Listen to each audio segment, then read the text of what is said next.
ഒരു പെൺകുട്ടി വീടിൻ്റെ തൊട്ടടുത്തുള്ള ഒരു കടയിലോട്ട് കുറച്ച് സാധനങ്ങൾ വാങ്ങാൻ വേണ്ടി പോയതാണ്. എന്നാൽ ആ ഒരു പെൺകുട്ടി പിന്നീട് തിരിച്ച് വീട്ടിലോട്ട് എത്തിയില്ല. അതിനുശേഷം പോലീസുകാരൊക്കെ ആ ഒരു പെൺകുട്ടിക്ക് വേണ്ടിയിട്ടുള്ള തിരച്ചിൽ ആരംഭിക്കുകയാണ്. എന്നാൽ അവർക്ക് ആർക്കും തന്നെ ആ ഒരു പെൺകുട്ടിയെ കണ്ടെത്താനായിട്ട് സാധിച്ചില്ല. പിന്നീട് ആ ഒരു അന്വേഷണം ഒരുപാടധികം വർഷങ്ങൾ നീണ്ടു നിൽക്കുകയാണ്. പല പല പല തെളിവുകളും മറ്റുമൊക്കെ കിട്ടിയെന്നുണ്ടെങ്കിലും അന്വേഷണം അങ്ങ് മുഴുവിക്കാനായിട്ട് പോലീസിനെ കൊണ്ട് ഒരു 3 പതിറ്റാണ്ടോളം സാധിച്ചില്ല എന്ന് വേണം പറയാൻ. അത്തരത്തിലുള്ള വളരെ വ്യത്യസ്തമായിട്ടുള്ള വളരെ ചില്ലിംഗ് ആയിട്ടുള്ള ഒരു കേസിനെ കുറിച്ചിട്ടാണ് ഇന്നത്തെ വീഡിയോയിലൂടെ നമ്മൾ ഡിസ്കസ് ചെയ്യാനായിട്ട് പോകുന്നത്. Hello guys, welcome back to the channel. Rasin this side. അമേരിക്കയിലെ ഗ്ലെൻ എലൻ ഇല്ലിനോയ്സിലെ 1970 ഏപ്രിൽ 19 ക്രിസ്റ്റി വെസൽമാൻ എന്ന് പറയുന്ന ഒരു പെൺകുട്ടി ജനിച്ചത്. ക്രിസ്റ്റിയുടെ കാര്യം പറയുകയാണെന്നുണ്ടെങ്കിൽ അവർക്ക് 2 ചേട്ടന്മാരും അതുപോലെ തന്നെ ഒരു സിസ്റ്ററും ആയിരുന്നു ഉണ്ടായിരുന്നത്. പിന്നെ വളരെ ആക്റ്റീവായിട്ടുള്ള ഒരു കുട്ടിയായിരുന്നു. ഒരുപാടധികം ടൈം പുറത്ത് സ്പെൻഡ് ചെയ്യാനായിട്ട് ഇഷ്ടപ്പെടുന്ന ഒരു കുട്ടിയായിരുന്നു. നമ്മൾ അന്നത്തെ ഒരു കാലഘട്ടമൊക്കെ നോക്കുകയാണെന്നുണ്ടെങ്കിൽ കുട്ടികൾ കൂടുതലും ഔട്ട്ഡോറിലായിരിക്കും ടൈമും കാര്യങ്ങളൊക്കെ സ്പെൻഡ് ചെയ്യുക. അപ്പോൾ അവിടുത്തെ നൈബർഹുഡിലൊക്കെ ഒരുപാടധികം കുട്ടികളുണ്ട്. അപ്പോൾ ആ കുട്ടികളൊക്കെ ആയിട്ട് കളിച്ച് നടക്കാൻ ഭയങ്കര ഇഷ്ടമുള്ളൊരു കുട്ടിയായിരുന്നു. അതേപോലെ തന്നെ സ്കൂളിലൊക്കെ വളരെ ആക്റ്റീവ് ആയിരുന്നു എന്ന് ഞാൻ പറഞ്ഞില്ലേ. സ്കൂളിലെ വൈസ് പ്രസിഡന്റ് ആയിട്ടൊക്കെ ആ ഒരു കുട്ടീനെ തിരഞ്ഞെടുത്തിട്ടുണ്ടായിരുന്നു. അതുപോലെ തന്നെ സ്പോർട്സിലും ക്രിസ്റ്റി ആക്റ്റീവ് ആയിരുന്നു. അവർ വോളിബോൾ അതേപോലെ തന്നെ സോഫ്റ്റ് ബോൾ തുടങ്ങിയിട്ടുള്ള ഗെയിംസ് ആയിരുന്നു കളിച്ചിരുന്നത്. പിന്നെ ഈ ഒരു കഥ നടക്കുന്നത് 1985 സമ്മറിലാണ്. ആ സമയത്ത് ക്രിസ്റ്റിക്ക് ഏകദേശം 15 വയസ്സാണ് പ്രായം. അപ്പോൾ സമ്മറിൽ സ്കൂളിൽ കുറച്ച് സമയം ക്ലാസ് കാര്യങ്ങളൊക്കെ ഉണ്ട്, അതായത് സ്പെഷ്യൽ ക്ലാസ്സുകൾ കാര്യങ്ങളൊക്കെ. ആ ക്ലാസ് അറ്റൻഡ് ചെയ്യും. അതിനുശേഷം തിരിച്ചു വന്നിങ്ങായിട്ട് ഫ്രണ്ട്സിനായിട്ട് കൂടുതൽ ടൈം സ്പെൻഡ് ചെയ്യും. അതേപോലെ തന്നെ കളിക്കാൻ പോവുക, വീട്ടിൽ നിൽക്കുക, സഹോദരങ്ങളായിട്ട് കളിക്കുക, അങ്ങനെയുള്ളൊരു റൊട്ടീനായിരുന്നു ആ ഒരു പെൺകുട്ടിയുടേത്.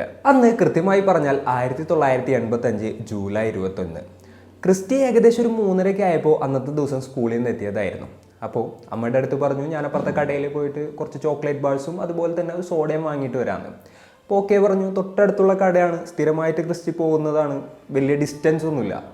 അങ്ങനെ ക്രിസ്റ്റി അവിടെ നിന്ന് നേരെ ആ ഒരു കടയിലോട്ട് പോവാണ്. അതിനുശേഷം ക്രിസ്റ്റി പിന്നീട് വീട്ടിലോട്ട് തിരിച്ചെത്തിയില്ല. ഞാൻ നേരത്തെ പറഞ്ഞില്ലേ, വീടിൻ്റെ തൊട്ടടുത്താണ് കട, അതായത് ഒരു 10-15 മിനിറ്റ് കൊണ്ട് പോയിട്ട് വരാൻ സാധിക്കും. എന്നാലും ക്രിസ്റ്റി കുറേ നേരമായിട്ടും തിരിച്ചെത്താത്തത് കൊണ്ട് അമ്മ വിചാരിച്ചത് എന്തായിരുന്നു എന്ന് വെച്ച് കഴിഞ്ഞിട്ടുണ്ടെങ്കിൽ, കടയിൽ പോകുന്ന വഴിക്കോ അല്ലാന്നുണ്ടെങ്കിൽ കടയിൽ പോയിട്ട് വരുന്ന വഴിക്കോ വല്ല ഫ്രണ്ട്സിനെ ഞാനും കണ്ടിട്ടുണ്ടാവും, പിന്നെ അവരുടെ കൂടെ അങ്ങ് പോയിട്ടുണ്ടാവും, അങ്ങനെ അവർ കളിക്കുന്നുണ്ടാവും എന്നുള്ളതായിരുന്നു. അന്നത്തെ ആ ഒരു കാലഘട്ടത്തിൽ കുട്ടികളുടെ കയ്യിലും മറ്റൊന്നും എന്താ പറയുക, മൊബൈൽ ഫോൺസ് ഒന്നും ഇല്ലാത്തത് കൊണ്ട് വിളിച്ച് ചോദിക്കാനുള്ളൊരു സിറ്റുവേഷൻ ഒന്നും ഉണ്ടായിരുന്നില്ല. അപ്പോൾ വരുന്നത് വരെ വെയിറ്റ് ചെയ്യാം എന്നുള്ളൊരു മൈൻഡിലായിരുന്നു അമ്മ ഇരിക്കുന്നുണ്ടായിരുന്നത്.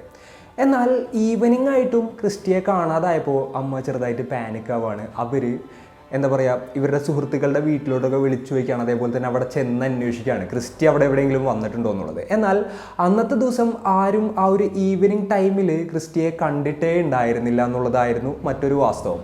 അങ്ങനെ അവർ പാനിക്കായി. അവരും അതേപോലെ തന്നെ നൈബേഴ്സും അതേപോലെ തന്നെ ഫ്രണ്ട്സും എല്ലാവരും കൂടെ ചേർന്നിങ്ങായിട്ട് ക്രിസ്റ്റിയെ അന്വേഷിക്കാനായിട്ട് തുടങ്ങി. ആ രാത്രി ഒരുപാട് നേരം അന്വേഷിച്ചിട്ടും ക്രിസ്റ്റി അവർക്ക് കണ്ടെത്താനായിട്ട് സാധിച്ചില്ല. അങ്ങനെ വെളുപ്പിന് 1 മണിയൊക്കെ കഴിഞ്ഞു, ഒരു 1:30 കഴിഞ്ഞതിന് ശേഷമാണ് ക്രിസ്റ്റിയുടെ അമ്മ പോലീസിനെ വിവരം അറിയിക്കുന്നത്. ഇതേപോലെ തന്നെ 15 വയസ്സുള്ള തങ്ങളുടെ മകൾ മിസ്സിംഗ് ആണെന്ന് പറഞ്ഞിട്ടുള്ള ഒരു കംപ്ലൈൻറ്റ് കൊടുക്കുകയായിരുന്നു. അങ്ങനെ പോലീസുകാരും സ്ഥലത്തെത്തി ഇൻവെസ്റ്റിഗേഷനും കാര്യങ്ങളൊക്കെ ആരംഭിച്ചു. അവരാദ്യം തന്നെ ആ ഒരു സ്റ്റോറിലോട്ടാണ് പോയത്. അപ്പോൾ അവിടെ ഉണ്ടായിരുന്ന ആൾക്ക് ക്രിസ്റ്റിയെ നന്നായിട്ട് അറിയാം. അതായത് അവിടെ അത്രയും അധികം ആൾക്കാരെന്നുള്ളൊരു സ്ഥലമല്ല, അതേപോലെ തന്നെ തൊട്ടപ്പുറമുള്ള വീട്ടിലെ കുട്ടിയാണ്. അപ്പോൾ ആൾ പറഞ്ഞു ഏകദേശം ഒരു 4 മണി ടൈം ആയപ്പോൾ ക്രിസ്റ്റി ഇങ്ങോട്ട് വന്നു, കുറച്ച് ചോക്ലേറ്റ് ബാർസും കാര്യങ്ങളൊക്കെ വാങ്ങിയിട്ട് പോയി. മുഖത്തൊന്നും യാതൊരു എക്സ്പ്രഷൻസും കാര്യങ്ങളൊന്നും ഉണ്ടായിരുന്നില്ല, നല്ല ഹാപ്പി ആയിരുന്നു. എന്നത്തെയും പോലെ തന്നെ സംസാരിച്ചു. അതിനുശേഷം ചോക്ലേറ്റ് ബാറും വാങ്ങിപ്പോയി. അല്ലാതെ അൺയൂഷ്വൽ ആയിട്ടുള്ള ഒന്നും തന്നെ താൻ കണ്ടില്ല എന്നുള്ളതായിരുന്നു ആള് പോലീസിന്റെ അടുത്ത് പറഞ്ഞത്. അതുപോലെ തന്നെ വേറെയും ആളുകളെ ക്വസ്റ്റ്യൻ ചെയ്തപ്പോൾ അവർ ആ ഒരു സ്റ്റോറിലോട്ട് പോകുന്നത് ഇതേപോലെ തന്നെ വേറെ ആൾക്കാരും കണ്ടിട്ടുണ്ടായിരുന്നു. അതേപോലെ തന്നെ ക്രിസ്റ്റിനെ അറിയുന്ന ആളുകൾ തന്നെയായിരുന്നു അവരും. അപ്പോൾ ഈ ഒരു പെൺകുട്ടിയുടെ ബിഹേവിയറിലൊന്നും യാതൊരു ചേഞ്ചും കണ്ടിട്ടുണ്ടായിരുന്നില്ല എന്നും, വളരെ ഹാപ്പി ആയിട്ട് ആ ഒരു ചോക്ലേറ്റ് ബാർസും കാര്യങ്ങളൊക്കെ വാങ്ങി തിരിച്ചു പോകുന്നത് അവർ കണ്ടു എന്നുള്ളൊരു രീതിയിലുള്ള സ്റ്റേറ്റ്മെന്റ്സ് ആയിരുന്നു പോലീസിന് കിട്ടിക്കൊണ്ടിരുന്നത്. പിന്നെ പോലീസ് അടുത്തതായിട്ട് വിചാരിച്ചൊരു കാര്യം എന്താണെന്ന് വെച്ച് കഴിഞ്ഞിട്ടുണ്ടെങ്കിൽ, വല്ല ഫ്രണ്ട്സ് ആയിട്ട് കളിച്ചുകൊണ്ടിരിക്കുന്നതിൻ്റെ ഇടയിൽ എന്താ പറയുക, സമയത്തിനെ കുറിച്ചൊക്കെ മറന്നു പോയിട്ടുണ്ടാവും, ചെറിയ കുട്ടിയല്ലേ, അങ്ങനെ സമയം വൈകിട്ടുണ്ടാവും എന്ന് വിചാരിച്ചിട്ട് ആ ഒരു ആംഗിളിലും പോലീസുകാർ അന്വേഷിക്കുകയാണ്. എന്നാൽ അന്നത്തെ ദിവസം ഞാൻ നേരത്തെ പറഞ്ഞ പോലെ തന്നെ ക്രിസ്റ്റിയുടെ ഫ്രണ്ട്സും കാര്യങ്ങളൊന്നും തന്നെ ക്രിസ്റ്റിയെ ആ ഒരു ഈവനിങ് ടൈമിന് ശേഷം കണ്ടിട്ടുണ്ടായിരുന്നില്ല. അന്നത്തെ രാത്രി മുഴുവൻ ക്രിസ്റ്റി പോകാൻ സാധ്യതയുള്ള സ്ഥലങ്ങളിലെല്ലാം പോലീസുകാർ സെർച്ച് ചെയ്യാണ്. അതേപോലെ തന്നെ ക്രിസ്റ്റിക്ക് വേണ്ടിയിട്ടുള്ള അന്വേഷണവും കാര്യങ്ങളൊക്കെ പരമാവധി വ്യാപിപ്പിക്കുകയാണ്. എന്നാലും ക്രിസ്റ്റിയെ അവർക്ക് കണ്ടെത്താനും സാധിച്ചില്ല. അതേപോലെ തന്നെ ഈ ഒരു കേസിൽ യാതൊരു ക്ലൂവും കണ്ടെത്താനും സാധിച്ചില്ല. അങ്ങനെ പിറ്റേ ദിവസമായി, അപ്പോഴും ക്രിസ്റ്റിയെക്കുറിച്ച് യാതൊരു ക്ലൂ ഇല്ല. അങ്ങനെയാണ് ക്രിസ്റ്റി പോയതും അതേപോലെ തന്നെ വന്നതുമായിട്ടുള്ള വഴികൾ കാര്യങ്ങളൊക്കെ ഒന്ന് ട്രാക്ക് ചെയ്ത് നോക്കിയിട്ടുണ്ടെങ്കിൽ എന്തെങ്കിലും തെളിവ് കിട്ടാനുള്ളൊരു സാധ്യതയുണ്ട് എന്നുള്ളൊരു ഇതിലോട്ട് പോലീസുകാരെത്തുന്നതും, അതേപോലെ തന്നെ ആ ഒരു പെൺകുട്ടി ഏത് വഴിയിലൂടെ ആയിരിക്കും കടയിലോട്ട് വന്നിട്ടുണ്ടാവുക, ഏത് വഴിയിലൂടെ ആയിരിക്കും കടയിൽ നിന്ന് തിരിച്ച് വീട്ടിലോട്ട് പോകാനായിട്ട് ശ്രമിച്ചിട്ടുണ്ടാവുക തുടങ്ങിയിട്ടുള്ള കാര്യങ്ങളൊക്കെ പോലീസുകാർ അനലൈസ് ചെയ്യുകയാണ്. അങ്ങനെ നോക്കിയപ്പോഴാണ് പോലീസിനൊരു കാര്യം മനസ്സിലാകുന്നത്. അതായത് ക്രിസ്റ്റിയുടെ വീട്ടിൽ നിന്നും ഈ ഒരു കടയിലോട്ട് പോകണമെന്നുണ്ടെന്നുണ്ടെങ്കിൽ റോഡ് വഴി പോകണമെന്നുണ്ടെങ്കിൽ കുറച്ചൊന്ന് കറങ്ങിയിട്ട് വേണം പോകാൻ. അഡൽട്സ് ആയിട്ടുള്ള ആളുകൾ അവരുടെ കയ്യിൽ കാറും വണ്ടിയൊക്കെ ഉണ്ടെന്നുണ്ടെങ്കിൽ അവർക്ക് കുഴപ്പമൊന്നുമില്ല, ഇത്തിരി ചെറിയൊരു ടേൺ എടുത്ത് കയറി ഒന്ന് കറങ്ങി പോയാൽ മതി. എന്നാൽ സാധാരണ നടക്കുന്ന ആളുകളും കുട്ടികളൊക്കെ പോകുന്നൊരു വഴി ഏതാണെന്ന് വെച്ച് കഴിഞ്ഞിട്ടുണ്ടെങ്കിൽ ഇതേപോലെ തന്നെ കുറച്ച് റോട്ടിൽ കൂടെ പോകണം. അത് കഴിഞ്ഞിട്ടുണ്ടെങ്കിൽ ഒരു ഫീൽഡ് ഉണ്ട്, ഒരു പുൽത്തകിടും കാര്യങ്ങളൊക്കെയാണ്. അതായത് അവിടെ പുല്ലൊക്കെ നല്ല ഹൈറ്റിൽ വളർന്നു നിൽക്കുന്നുണ്ട്. അതിൻ്റെ ഇടയിലൂടെ ഒരു നടവഴിയുണ്ട്. ആ വഴിയിലൂടെ ക്രോസ് ചെയ്തിട്ടായിരിക്കാം ക്രിസ്റ്റി പോയിട്ടുണ്ടാവുക എന്നുള്ള അസംഷനിലോട്ട് പോലീസുകാർ എത്താണ്. സാധാരണഗതിയിൽ കുട്ടികളും അതേപോലെയുള്ള എന്താ പറയുക നടക്കുന്ന ആളുകളും ആ വഴിയാണല്ലോ പോകാറുള്ളത്. അങ്ങനെ ആ വഴിയും കാര്യങ്ങളൊക്കെ പരിശോധിക്കാനായിട്ട് പോലീസുകാർ തീരുമാനിക്കുകയായിരുന്നു. അങ്ങനെ ഒരു ഇൻവെസ്റ്റിഗേഷൻ ഓഫീസർ ഇതേപോലെ തന്നെ ആ ഒരു ഏരിയ സെർച്ച് ചെയ്യായിരുന്നു. ആളെങ്ങനെ അതിലൂടെ പോകുമ്പോഴാണ് ആളുടെ കണ്ണിലൊരു കാര്യം പെടുന്നത്. അതായത് ആ പുല്ലിൻ്റെ അവിടെ നിന്ന് കുറച്ച് നീങ്ങിയിട്ട് എന്തോ കിടക്കുന്നുണ്ട്. അപ്പോൾ ആൾ പെട്ടെന്ന് തന്നെ ഓടിച്ചെന്ന് അങ്ങോട്ട് എത്തി നോക്കുകയാണ്. അപ്പോഴാണ് ആൾക്കൊരു കാര്യം മനസ്സിലായത്. അത് ക്രിസ്റ്റി തന്നെ ആയിരുന്നു. യെസ്, ചേതനേറ്റ് കിടക്കുന്ന ക്രിസ്റ്റിയുടെ ബോഡിയായിരുന്നു ആള് അവിടെ കണ്ടെത്തിയത്. ഉടനെ തന്നെ ആള് ബാക്കപ്പിനായിട്ട് ബാക്കിയുള്ള ഓഫീസേഴ്സിനൊക്കെ വിളിക്കുകയാണ്. ഉടനെ തന്നെ ബാക്കിയുള്ള ഓഫീസേഴ്സും കാര്യങ്ങളൊക്കെ ആ ഒരു സ്ഥലത്തെത്തി. അതേപോലെ തന്നെ ആ ഒരു ഏരിയ കംപ്ലീറ്റ് ആയിട്ട് സെക്യൂർ ചെയ്യുകയും ചെയ്തു. അപ്പോഴത്തേനും മെഡിക്കൽ എക്സാമിനേഴ്സും അതേപോലെ തന്നെ ഫോറൻസിക് എക്സ്പേർട്സും കാര്യങ്ങളൊക്കെ സ്ഥലത്തോട്ട് എത്തുകയാണ്. അവരും ഇൻവെസ്റ്റിഗേഷനും കാര്യങ്ങളൊക്കെ സ്റ്റാർട്ട് ചെയ്തു. എന്നാൽ അവിടെ നിന്ന് യാതൊരു തരത്തിലുള്ള ഫുട് പ്രിന്റോ അല്ലാന്നുണ്ടെങ്കിൽ വേറെ ആരെങ്കിലും പേഴ്സണൽ ബിലോങ്ങിങ്സോ ഒന്നും തന്നെ അവർക്ക് കണ്ടെത്താനായിട്ട് സാധിച്ചില്ല. അതായത് ആ ഒരു ക്രൈം സീനിൽ നിന്ന് യാതൊരു ക്ലൂവും പോലീസിന് കണ്ടെത്താനായിട്ട് സാധിച്ചില്ല എന്നുള്ളതായിരുന്നു ഒരു വാസ്തവം. പിന്നെ ക്രിസ്റ്റിയുടെ ബോഡിയിൽ 8 തവണ കുത്തിയതിൻ്റെ പാടുകൾ ഉണ്ടായിരുന്നു. യെസ്, വളരെ ക്രൂരമായിട്ട് 8 തവണ കുത്തിയായിരുന്നു ആ ഒരു ചെറിയ കുട്ടിയെ കൊലപ്പെടുത്തിയിട്ടുണ്ടായിരുന്നത്. അതേപോലെ തന്നെ എന്താ പറയുക, പീഡനം നടന്നിട്ടുണ്ടായിരുന്നു. ആ പെൺകുട്ടിയുടെ പ്രൈവറ്റ് പാർട്ടിൽ നിന്നും കൊലപാതകിയുടെ ബയോളജിക്കൽ സാമ്പിൾസും കാര്യങ്ങളൊക്കെ കിട്ടുകയാണ്. എന്നാൽ ഇത് 1985 നടക്കുന്നത്. ആ ഒരു സമയത്ത് DNA കാര്യങ്ങളൊക്കെ പറയുകയാണെന്നുണ്ടെങ്കിൽ അത്രയും അഡ്വാൻസ്ഡ് ആയിട്ടൊന്നും ഉണ്ടായിരുന്നില്ല. അതായത് അത് ക്രിമിനൽ കേസുകളിലൊന്നും യൂസ് ചെയ്യുന്ന ഒരു സിറ്റുവേഷനിലോട്ടൊന്നും എത്തിയിട്ടുണ്ടായിരുന്നില്ല. സോ ഫ്യൂച്ചറിൽ ഇതിൻ്റെ ടെക്നോളജിയും കാര്യങ്ങളൊക്കെ വരുമെന്നുള്ള കാര്യം പോലീസിനെ അറിയായിരുന്നു. അതുകൊണ്ട് തന്നെ അവർ അത്തരത്തിലുള്ള ഡീറ്റെയിൽസും കാര്യങ്ങളൊക്കെ സ്റ്റോർ ചെയ്യാണ്. പിന്നെ ക്രിസ്റ്റിയുടെ അമ്മ പറഞ്ഞ മറ്റൊരു കാര്യം എന്തായിരുന്നു എന്ന് വെച്ച് കഴിഞ്ഞിട്ടുണ്ടെങ്കിൽ ക്രിസ്റ്റിയുടെ കയ്യിൽ ഒരു റിങ് ഉണ്ടായിരുന്നു, ഒരു പേളിൻ്റെ റിങ്. എന്നാൽ ആ ഒരു ക്രൈം സീനിൽ നിന്നും ആ ഒരു റിങ് കണ്ടെത്താനായിട്ട് സാധിച്ചില്ല, ക്രിസ്റ്റിയുടെ കയ്യിലും ഉണ്ടായിരുന്നില്ല. സോ പോലീസിൻ്റെ അടുത്ത് ആ ഒരു കാര്യം അവർ പറഞ്ഞു. അപ്പോൾ പോലീസുകാർ അടുത്തുള്ള ഷോപ്സിലും മറ്റൊക്കെ അലേർട്ട് കൊടുക്കുകയാണ്. അതേപോലെ തന്നെ പോലീസുകാർ ആ ഒരു പേൾ റിങ്ങിന് വേണ്ടിയിട്ടുള്ള സെർച്ചും കാര്യങ്ങളൊക്കെ തുടരുകയാണ്. ഇനിയിപ്പോൾ കില്ലർ ആ ഒരു പേൾ റിങ് വിൽക്കാനോ അല്ലാന്നുണ്ടെന്നുണ്ടെങ്കിൽ പണയം വെക്കാനെങ്ങാനും ശ്രമിച്ചു കഴിഞ്ഞിട്ടുണ്ടെന്നുണ്ടെങ്കിൽ അതിൽ നിന്നും ആളെ പിടികൂടാലോ എന്നുള്ളൊരു തോട്ടിലായിരുന്നു പോലീസുകാർ അത്തരത്തിലുള്ള കാര്യങ്ങളൊക്കെ ചെയ്തിട്ടുണ്ടായിരുന്നത്. എന്നാൽ ആ ഒരു പേൾ റിങ്ങിൻ്റെ പിന്നാലെ പോയിട്ടും പോലീസിന് എന്താ പറയുക എവിടെ എത്താനായിട്ട് സാധിച്ചില്ല. അടുത്തതായിട്ട് പോലീസുകാർ പൊട്ടൻഷ്യൽ വിറ്റ്നസസിനെ കണ്ടെത്താനായിരുന്നു ശ്രമിച്ചിട്ടുണ്ടായിരുന്നത്. പോലീസുകാർ നോക്കുമ്പോൾ ഏകദേശം ആ ഒരു സമയത്ത് അതിലൂടെ ചില ആളുകളൊക്കെ പോയിട്ടുണ്ടായിരുന്നു. അതേപോലെ തന്നെ ആ ഒരു ഏരിയയുടെ ചുറ്റും വേറെയും ആളുകളൊക്കെ ഉണ്ടായിരുന്നു. എന്നാൽ അവരൊക്കെ ക്വസ്റ്റ്യൻ ചെയ്ത സമയത്തും അൺയൂഷ്വൽ ആയിട്ടുള്ള ഒന്നും തന്നെ അവർ ആ ഒരു സമയത്ത് അവിടെ കണ്ടിട്ടുണ്ടായിരുന്നില്ല എന്നുള്ളൊരു തരത്തിലുള്ളൊരു മറുപടി തന്നെയായിരുന്നു പോലീസിന് കിട്ടിയത്. ഇത്തരത്തിലുള്ള വളരെ ക്രൂരമായിട്ടുള്ളൊരു കൃത്യം അവിടെ നടന്നിട്ടും അതിനെ ചുറ്റിക്കുള്ള ആളുകൾ ഉണ്ടായിരുന്നിട്ടും എന്താ പറയുക അവർക്കൊന്നും തന്നെ ഒന്നും കേട്ടുമില്ല, ഒന്നും കണ്ടുമില്ല, ഒന്നും അറിഞ്ഞുമില്ല. പിന്നെ ക്രിസ്റ്റിയുടെ ബോഡിയും കാര്യങ്ങളൊക്കെ കിടന്നിരുന്നത് പുല്ലും കാര്യങ്ങളൊക്കെ വളർന്നു നിന്നിരുന്ന ആ ഒരു ഏരിയയിലാണ്. അതുകൊണ്ട് തന്നെ അതിൻ്റെ ഉള്ളിൽ ആരെങ്കിലും ഇരുന്ന് കഴിഞ്ഞിട്ടുണ്ടെങ്കിൽ പെട്ടെന്നുകൊണ്ട് കണ്ടെത്താനൊന്നും സാധിക്കില്ല. എന്നാലും ആളനെ കൊണ്ടുവന്നിട്ടുണ്ടെങ്കിൽ ആരെങ്കിലും നോക്കുമല്ലോ. പിന്നെ പോരാത്തതിന് അവിടെ നിന്ന് കുറച്ച് മാറിയിട്ട്, അതായത് കുറച്ച് മീറ്റേഴ്സ് മാറിയിട്ട് മാത്രമായിരുന്നു ഒരു ഫാമിലി അവരുടെ ബാർബിക്യൂവും കാര്യങ്ങളൊക്കെ സെറ്റ് ചെയ്തിട്ടുണ്ടായിരുന്നത്. ഈ ഒരു ഇൻസിഡൻറ്റ് നടക്കുന്ന സമയത്ത് അവരും അവിടെ ഉണ്ടായിരുന്നു. അവരാണെന്നുണ്ടെങ്കിലും അൺയൂഷ്വൽ ആയിട്ടുള്ള ഒന്നും തന്നെ കേട്ടില്ല. പിന്നെ ആ ഒരു ബോഡി കിട്ടിയ സ്ഥലത്ത് നിന്ന് 60 യാർഡ് മാറിയിട്ട്, അതായത് ഏകദേശം ഒരു 55 മീറ്റർ മാറിയിട്ട് ഒരു പെട്രോൾ ബങ്ക് ഉണ്ട്. അപ്പോൾ അവിടെ ഒരു സ്റ്റാഫ് ഉണ്ടായിരുന്നു. ആളുടെ എൻ്റയർ ഷിഫ്റ്റ് അവിടെ അന്നത്തെ ദിവസം ചിലവഴിച്ചിട്ടുണ്ടായിരുന്നു. ആളും ഇത്തരത്തിൽ അൺയൂഷ്വൽ ആയിട്ടുള്ള ഒന്നും തന്നെ കണ്ടിട്ടും കേട്ടിട്ടും ഉണ്ടായിരുന്നില്ല. ഇതൊക്കെ കൂടെ ആയപ്പോൾ ഈ ഒരു കേസ് വളരെയധികം കുഴഞ്ഞു മറിയുകയാണ്. അതായത് ആ ഒരു ക്രൈം സീൻ്റെ ചുറ്റും ആളുകൾ ഉണ്ടായിരുന്നു. അതേപോലെ തന്നെ അവരെല്ലാവരും ആക്റ്റീവായിട്ട് നിന്നിരുന്ന സമയമായിരുന്നു. എന്നാലും ഇത്തരത്തിൽ വളരെ ദാരുണമായിട്ടുള്ളൊരു കൃത്യം നടന്നത് അവരാരും അറിഞ്ഞു പോലും ഇല്ല എന്നുള്ളതായിരുന്നു ഒരു വാസ്തവം.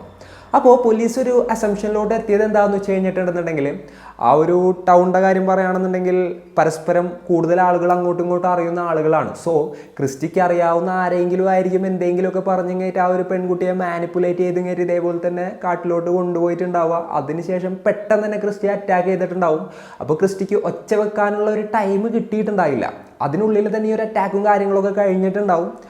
അങ്ങനെയാണെന്നുണ്ടെങ്കിൽ ആ ഒരു പെൺകുട്ടിയായി പറഞ്ഞ പോലെ തന്നെ വേറെ ആരും കണ്ടിട്ടുണ്ടാവാനുള്ള സാധ്യത ഇല്ല എന്നുള്ളൊരു അസംഷനിലോട്ടായിരുന്നു പോലീസുകാരെത്തിയത്.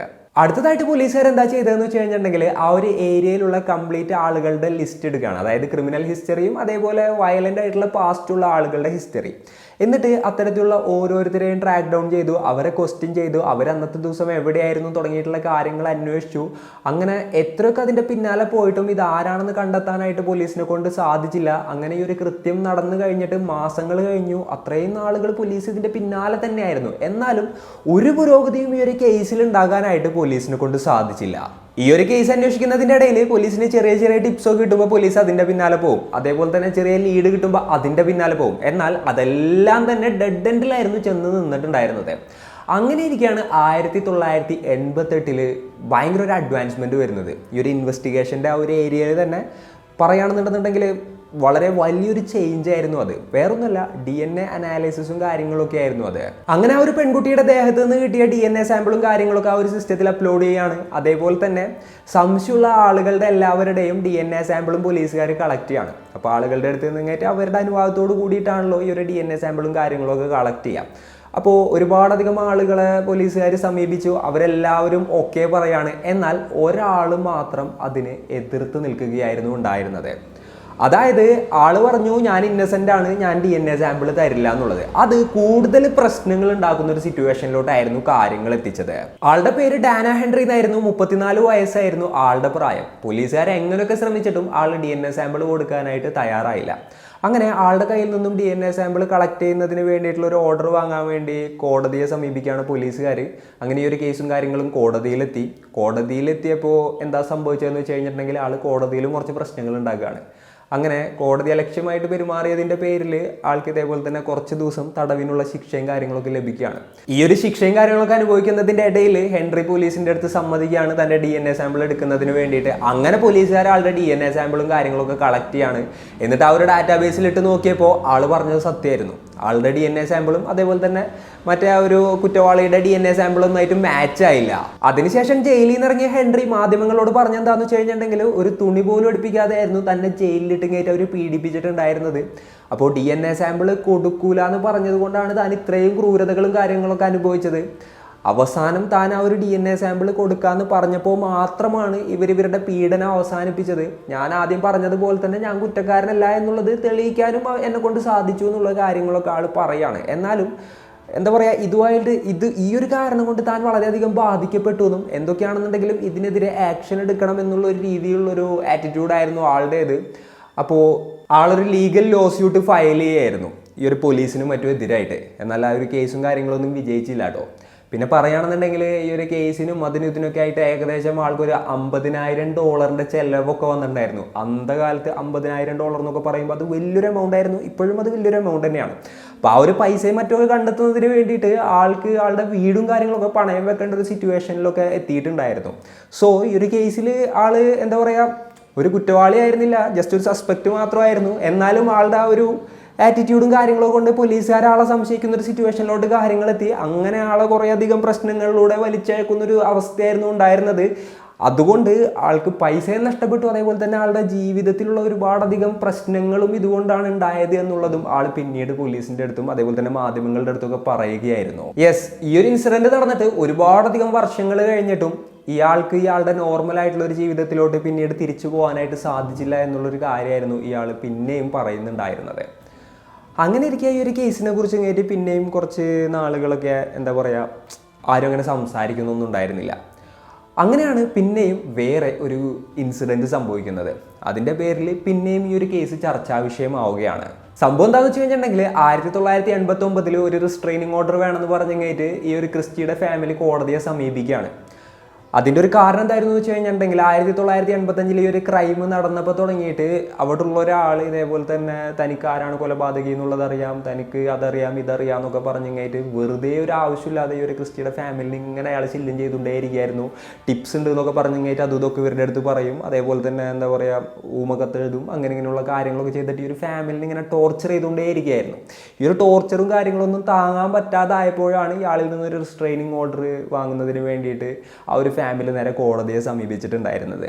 അതിൻ്റെ പുറത്ത് പിന്നെയും ഈ ഒരു കേസ് വാർത്തകളിലും മറ്റൊക്കെ വരുമായിരുന്നു. വില്ലിസ് എന്നായിരുന്നു കേട്ടോ ആളുടെ പേര്. ഇനിയിപ്പോൾ അയാളെങ്ങാനാണോ കുറ്റവാളി എന്നുള്ള ഒരു സംശയത്തിൽ പോലീസുകാർ അയാളെയും ഇൻവെസ്റ്റിഗേറ്റ് ചെയ്യാണ്. അയാളുടെ DNA സാമ്പിളും കാര്യങ്ങളൊക്കെ കളക്ട് ചെയ്തു, ഇതേപോലെ തന്നെ ഡാറ്റാബേസിലൊക്കെ ഇട്ട് റൺ ചെയ്തു. എന്നാൽ അയാളും ആയിരുന്നില്ല. പിന്നീട് വീണ്ടും വർഷങ്ങൾ കഴിഞ്ഞു. 2000 ഈ കില്ലറുടെ DNA സാമ്പിളും കാര്യങ്ങളൊക്കെ FBI ഡാറ്റാബേസിലോട്ട് കൂടെ പോലീസുകാരെ ആഡ് ചെയ്യാണ്.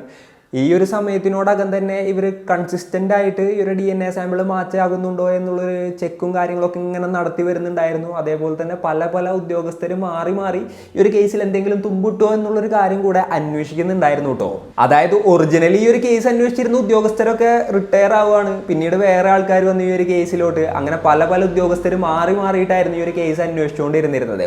അങ്ങനെ 2015 വേറെ ഒരു പുതിയ ടീം വന്നങ്ങായിട്ട് ഈ ഒരു കേസ് അന്വേഷിക്കുകയാണ്. അങ്ങനെ ഇരിക്കുന്ന ടൈമിലാണ് വളരെ അൺഎക്സ്പെക്റ്റഡ് ആയിട്ടുള്ള ഒരു സംഭവം സംഭവിക്കുന്നത്. യെസ്, FBI ഡാറ്റാബേസിൽ ഇവർ ഈ ഒരു കില്ലറിൻ്റെ DNA സാമ്പിളൊക്കെ ഇട്ടിട്ടുണ്ടായിരുന്നില്ലേ, കറക്റ്റ് ഒരു മാച്ച് അതിൽ നിന്നും ഇവർക്ക് കിട്ടുകയാണ്. അത് ആരുടേതായിരുന്നു എന്ന് ചോദിച്ചു കഴിഞ്ഞിട്ടുണ്ടെന്നുണ്ടെങ്കിൽ 62 വയസ്സുള്ള ഒരാളുടേതായിരുന്നു. മൈക്കിൾ ജോൺസൺ ആയിരുന്നു കേട്ടോ ആളുടെ പേര്. അപ്പോൾ ക്രിസ്റ്റിയുടെ വീട്ടിൽ നിന്നും ഏകദേശം ഒരു 240 കിലോമീറ്റർ മാറിയിട്ടായിരുന്നു ആളുടെ വീടുണ്ടായിരുന്നത്. അപ്പോൾ ആളുടെ എന്താ പറയുക പാർട്ണർ ആൾക്കെതിരെ ഒരു കംപ്ലൈൻറ്റ് പോലീസിൽ കൊടുക്കുകയാണ് ആളുടെ വയലൻറ്റ് ബിഹേവിയറിൻ്റെ ഭാഗമായിട്ട്. അങ്ങനെ അയാളെ പോലീസുകാർ അറസ്റ്റ് ചെയ്യാണ്. അതിനുശേഷം ആളുടെ DNA സാമ്പിളും കാര്യങ്ങളൊക്കെ എടുത്തു കഴിഞ്ഞിട്ട് ഇതേപോലെ തന്നെ ഡാറ്റാബേസിൽ ആഡ് ചെയ്തപ്പോഴാണ് ഇത്തരത്തിലുള്ളൊരു ഹിറ്റ് വരുന്നത്. അപ്പോൾ 2002 ഒരു നിയമം വന്നിട്ടുണ്ടായിരുന്നു. സംഭവം എന്താണെന്ന് വെച്ച് കഴിഞ്ഞിട്ടുണ്ടെങ്കിൽ ഇത്തരത്തിലുള്ള വയലൻറ്റ് ബിഹേവിയറുള്ളതോ അല്ലാന്നുണ്ടെങ്കിൽ ക്രിമിനൽ പശ്ചാത്തലമുള്ള ആളുകളുടെയൊക്കെ കേസുകൾ കാര്യങ്ങളൊക്കെ വരികയാണെന്നുണ്ടെന്നുണ്ടെങ്കിൽ അവരുടെ DNA സാമ്പിളൊക്കെ ഇത്തരത്തിലുള്ള ഡാറ്റാബേസിൽ ആഡ് ചെയ്യണം എന്നുള്ളൊരു ലോ ആയിരുന്നു അത്. അപ്പോൾ ആ ഒരു ലോയുടെ അടിസ്ഥാനത്തിലാണ് ഇങ്ങനെ ഇയാളുടെ എന്താ പറയുക DNA സാമ്പിളും കാര്യങ്ങളൊക്കെ ഡാറ്റാബേസിൽ ആഡ് ചെയ്തപ്പോൾ തന്നെ ഇത്തരത്തിലുള്ളൊരു ഹിറ്റും വരികയായിരുന്നു. അങ്ങനെ പോലീസുകാർ ഈ ഒരു മൈക്കിൾ ജോൺസിനെ കുറിച്ച് ഇങ്ങോട്ട് കൂടുതലായിട്ട് അന്വേഷിക്കുകയാണ്. അങ്ങനെ അന്വേഷിച്ചപ്പോൾ ഈ ഒരു ക്രിസ്റ്റിയുടെ കേസുമായിട്ട് ബന്ധപ്പെട്ടിട്ടുള്ള യാതൊരു ഇതിലും ആളുടെ പേരുമില്ല. അങ്ങനെയുള്ള ഒരാൾ ആ ഒരു കേസ് അന്വേഷിച്ച ഉദ്യോഗസ്ഥർക്ക് അറിയ പോലുമില്ല, ആളെക്കുറിച്ച് ചിന്തിച്ചിട്ട് പോലുമില്ല. കാരണം ആൾ അത്രയും ദൂരത്തിലാണുള്ളത്. ആളെങ്ങനെ ഇങ്ങോട്ട് വന്നു, എങ്ങനെ ഒരു കൃത്യം ചെയ്തു എന്നുള്ളതിനെ കുറിച്ചിട്ടൊന്നും ആർക്കും ഒരു ഐഡിയ ഉണ്ടായിരുന്നില്ല. പിന്നെ ആളുടെ ഹിസ്റ്ററിയും കാര്യങ്ങളൊക്കെ പോലീസുകാർ അന്വേഷിക്കുകയാണ്. അപ്പോഴാണ് 1970s ഇയാളൊരു സ്ത്രീയെ അസോൾട്ട് ചെയ്തതിൻ്റെ ഒരു ചാർജ് ഉണ്ടായിരുന്നെന്നും അതിൽ വലിയ ശിക്ഷയും കാര്യങ്ങളൊന്നും കിട്ടാതെ ആൾ നൈസായിട്ട് ഊരിപ്പോന്നിട്ടുണ്ടായിരുന്നു എന്നും പോലീസ് മനസ്സിലാക്കുന്നത്. അത് കഴിഞ്ഞിട്ട് ഏകദേശം 1 വർഷം കഴിഞ്ഞപ്പോൾ 27 വയസ്സുള്ള ഒരു സ്ത്രീയെ ഒരു ഹോസ്പിറ്റലിൻ്റെ പാർക്കിംഗ് ലോട്ടിൽ വെച്ചിട്ട് ആൾ അസോൾട്ട് ചെയ്യായിരുന്നു. അതേപോലെ തന്നെ ഭയങ്കരമായിട്ട് ക്രൂരമായിട്ട് ഉപദ്രവിക്കുകയായിരുന്നു. അപ്പോൾ അതിൻ്റെ പേരിൽ അയാളെ പോലീസുകാർ അന്വേഷിക്കുകയായിരുന്നു. അയാൾ കുറച്ച് നാൾ ഒളിവിലും കാര്യങ്ങളിലൊക്കെ ആയിരുന്നു. എന്നാൽ അതിനുശേഷം ആൾ എന്താ പറയുക പോലീസിൻ്റെ അടുത്ത് നിന്ന് കീഴടങ്ങുകയാണ്. എന്നിട്ട് താൻ ചെയ്തതിൽ തനിക്ക് ഭയങ്കര റിഗ്രറ്റ് ഉണ്ടെന്നും അങ്ങനെ ചെയ്യാൻ പാടില്ലാത്ത കാര്യമാണെന്നൊക്കെ പറയുകയാണ്. പിന്നെ ആൾ പറഞ്ഞു ആൾക്ക് മെൻ്റലി കുറച്ച് ഇഷ്യൂസും കാര്യങ്ങളൊക്കെ ഉണ്ട് എന്നുള്ളത്. എന്നാൽ മെഡിക്കൽ എക്സ്പേർട്സും കാര്യങ്ങളൊക്കെ ആളെ പരിശോധിച്ചപ്പോൾ ആൾക്ക് മെൻ്റലി ഒന്നും യാതൊരു പ്രശ്നവും ഇല്ല, ഫുള്ളി ഓക്കെ ആയിട്ടുള്ള ഒരാളാണ് എന്നുള്ള രീതിയിലുള്ള റിപ്പോർട്ട്സും കാര്യങ്ങളൊക്കെ ആയിരുന്നു കൊടുത്തിട്ടുണ്ടായിരുന്നത്. അപ്പോൾ ഈ ഒരു കേസിൻ്റെ കാര്യം പറയുകയാണെന്നുണ്ടെങ്കിൽ 10-20 വർഷമൊക്കെ തടവ് ശിക്ഷ ലഭിക്കാവുന്ന ഒരു കുറ്റമാണ്. അപ്പോൾ ശിക്ഷ ആൾക്ക് ഏകദേശം അത്ര കിട്ടി. അയാൾ ജയിലിലോട്ട് പോവുകയും ചെയ്തു.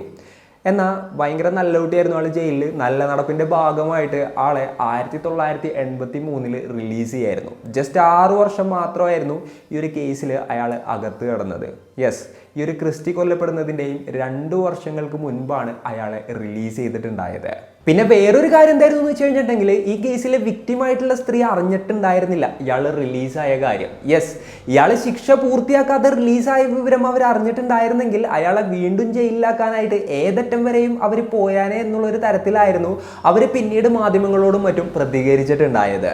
ആള് ജയിലിൽ പോയി വന്ന് ഏകദേശം 1 വർഷം കഴിഞ്ഞപ്പോൾ ആളൊരു കല്യാണം കഴിക്കുകയാണ്. എന്നാൽ കുറച്ച് വർഷങ്ങൾ കഴിഞ്ഞപ്പോൾ ആ സ്ത്രീ അയാളിൽ നിന്നും ഒരു റിസ്ട്രെയിനിങ് ഓർഡർ വാങ്ങാനുണ്ടായത്. അതിൻ്റെ കാരണം എന്തായിരുന്നു എന്ന് വെച്ച് കഴിഞ്ഞിട്ടുണ്ടെന്നുണ്ടെങ്കിൽ ഇയാൾ അവരുടെ യങ്ങറായിട്ടുള്ള റിലേറ്റീവ്സിൻ്റെ അടുത്ത് ഇനപ്രോപ്രിയേറ്റ് ആയിട്ട് പെരുമാറുന്നു, അവരുടെ അടുത്ത് വേറെ തരത്തിലുള്ള ഇൻട്രസ്റ്റ് കാണിക്കുന്നു എന്നുള്ളൊരു കാരണം കാണിച്ചുകൊണ്ടായിരുന്നു ഇയാളിൽ നിന്ന് ഡിവോഴ്സ് വാങ്ങിയതും അതേപോലെ തന്നെ ഒരു റിസ്ട്രെയിനിങ് ഓർഡർ വാങ്ങിയതും.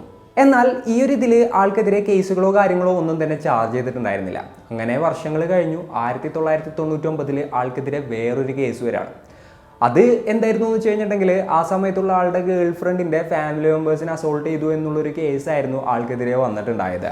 അതിലും കാര്യപ്പെട്ട ശിക്ഷയോ കാര്യങ്ങളോ ഒന്നും ആൾക്ക് ലഭിച്ചില്ല കേട്ടോ. പിന്നെ പോലീസുകാർ ആളെ കുറിച്ച് കൂടുതലായിട്ട് അന്വേഷിച്ചപ്പോൾ ആളുടെ വീട്ടിൽ നിന്ന് ചിക്കാഗോയിലോട്ട് സ്ഥിരമായിട്ട് സോളോ മോട്ടോർ സൈക്കിൾ റൈഡ്സും കാര്യങ്ങളൊക്കെ നടത്താറുണ്ടായിരുന്നു. ചിക്കാഗോയിൽ ആളുടെ റിലേറ്റീവ്സ് ഒക്കെ ഉണ്ട്. അപ്പോൾ അവരെ കാണാനെന്നും പറഞ്ഞിട്ടായിരുന്നു ആളങ്ങനെ ഒറ്റയ്ക്ക് മോട്ടോർ സൈക്കിളിലൊക്കെ പോകാറുണ്ടായിരുന്നത്. അപ്പോൾ ആൾ പോകുന്ന വഴിക്കാണ് ഈ ക്രിസ്റ്റിയുടെ നാടും കാര്യങ്ങളൊക്കെ ഉള്ളത്. അപ്പോൾ അങ്ങനെയുള്ള ഏതെങ്കിലും ഒരു ട്രിപ്പിൻ്റെ ഇടയിലായിരിക്കാം ഇത്തരത്തിലുള്ളൊരു കൃത്യം നടന്നത് എന്നുള്ളൊരു അസംഷനിലോട്ടായിരുന്നു പോലീസുകാരെത്തിയത്.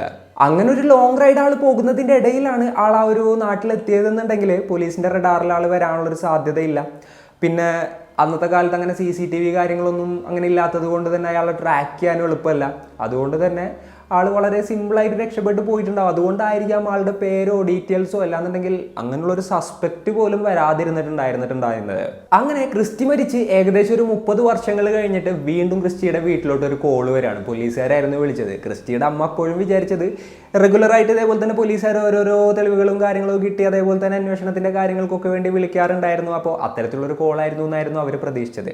അപ്പോൾ ഈ ഒരു മൈക്കിൾ എന്ന് പറയുന്ന ആൾ അറിയുമോ എന്നുള്ള കാര്യം ചോദിച്ചു. ഇവരറിയില്ല എന്ന് പറഞ്ഞു. എന്നാൽ അയാളാണ് കില്ലർ എന്നുള്ളൊരു കാര്യം പോലീസുകാർ ഇവരുടെ അടുത്ത് പറയുകയായിരുന്നു. അപ്പോഴാണ് ഇത്രയും കാലത്തെ ആ ഒരു കാത്തിരിപ്പിനൊടുവിൽ തൻ്റെ മകളുടെ യഥാർത്ഥ കൊലപാതകി ആരാണെന്ന് കണ്ടെത്തിയതിൻ്റെ ആ ഒരു ഇത് അവരുടെ ഉള്ളിലുണ്ടായത്. ഇത്രയും വർഷങ്ങൾക്ക് ശേഷം ക്രിസ്റ്റിയുടെ കൊലപാതകയെ പോലീസുകാർ കണ്ടെത്തും എന്നുള്ളത് ആ സമയത്ത് അവർ കരുതിയിട്ടുണ്ടാകില്ല. പിന്നീട് മൈക്കിളിൻ്റെ മുൻപത്തെ ഗേൾ ഫ്രണ്ട്സിനെയും മറ്റൊക്കെ പോലീസുകാർ ക്വസ്റ്റ്യൻ ചെയ്യാണ്. അപ്പോൾ പോലീസിനൊരു കാര്യം മനസ്സിലായി.